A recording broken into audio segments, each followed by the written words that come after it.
आज आपण शिंपल्याची रेसिपी पाहणार आहोत.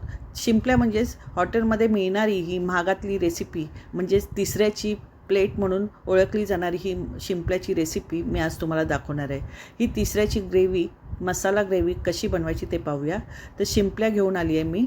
तर त्या शिंपल्या मी स्वच्छ पाण्याने धुवून घेतली आहे. 2-3दा आपल्याला धुवून घ्यायची आहे. आणि आता ती साफ कशी करायची, म्हणजे त्याचं मांस कसं काढायचं ते काढून घ्यायचं आहे. आणि त्याचं वरचं जे शिंपल्या आहेत त्या टाकून द्यायच्या आहेत. याप्रमाणे आपण साफ करून घेणार आहोत. जर आपण एखादी शिंपली ठेवली तरी चालेल, म्हणजे पूर्णच मांस काढलं नाही तरी चालेल. याप्रमाणे आपण शिंपल्या थोड्या ठेवणार आहेत आणि मांस असं काढून घेणार आहोत.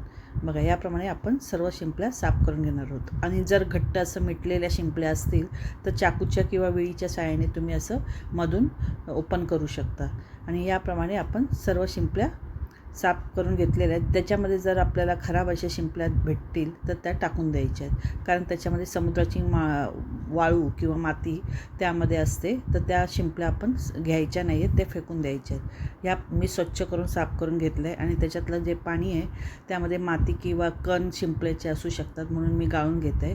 याप्रमाणे गाळणीने गाळून घ्यायचं आहे पाणी, ते फेकायचं नाही. त्या पाण्याला पण चव असते. आणि वरचं जर मांस असेल तर ते आपण घ्यायचं आहे. शिंपल्याचं मांस आपण वरच्यावर काढून घेतलेलं आहे.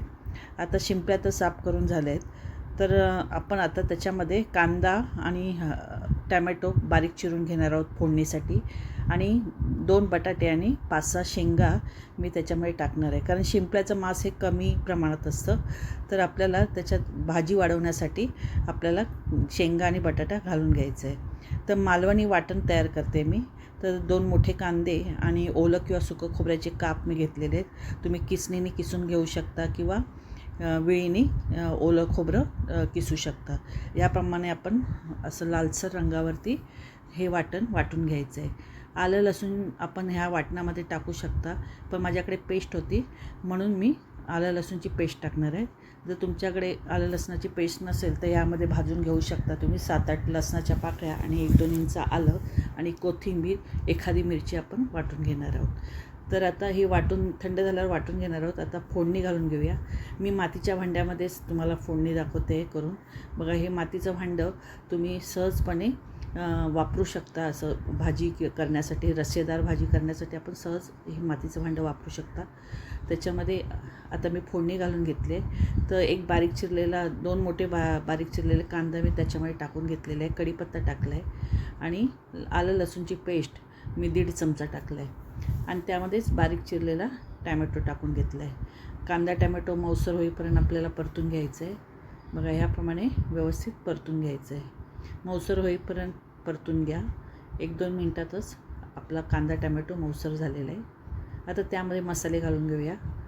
1 छोटा चमचा हळद घातली आहे. आणि मालवणी मसाला, जो कोणताही मसाला तुमच्याकडे असेल तो तुम्ही घालू शकता, पण मी मालवणी पद्धतीने दाखवते म्हणून मी मालवणी मसाला 3 चमचे टाकले. तिखट आवडीनुसार घाला. आणि गरम मसाला त्याच्यामध्ये घालायचा. गरम मसाला मी 1 चमचा घातला आहे. याप्रमाणे मसाले आपण सगळे परतून घेतलेले आहेत. आता मसाले परतून झाल्यानंतर आपल्याला बटाटा आणि शेंगा त्यात घालून घ्यायचं आहे. बघा, याप्रमाणे शेंगा साफ करून घेतलेले आहेत. बटाटे पण असे बारीक काप करून घ्यायचे आहेत. शेंग्याबरोबर शिजले जातील याप्रमाणे बटाटे बारीक कापायचे आहेत. मोठे कापले तर शेंगा जास्त गाळ होईल शेंगाचा आणि बटाटे शिजणार नाही. त्यामुळे आपण शेंगा आणि बटाटे भाजीत घालताना कधीही बटाटा बारीक कापून घ्यायचा. आणि त्यामध्येच मी वाटण घालून घेतलं आहे. आणि व्यवस्थित शेंगा बटाट्याला कोट करून घ्यायचं आहे. आणि व्यवस्थित वाटण आणि मसाले भाजून घ्यायचं आहे. आता आपल्याला ह्याच्यामध्ये थोडंसं पाणी घालून घ्यायचं आहे, म्हणजे आपली भाजी शिजून निघेल आणि टोपालाही करपणार नाही. आणि त्यामध्ये कलर येण्यासाठी मी काश्मीरी लाल मिरची 1 चमचा घातला आहे. माझ्या मसाल्याला थोडा कलर कमी वाटत होता म्हणून मी काश्मीरी मिरचीचा 1 चमचा घालून घेतला आहे. 10 मिनटं आपण मीडियम गॅसवर वाफवून घ्यायचं आहे. आता चेक करूया. याप्रमाणे आपली भाजी 60% तरी शिजलेली गेली आहे.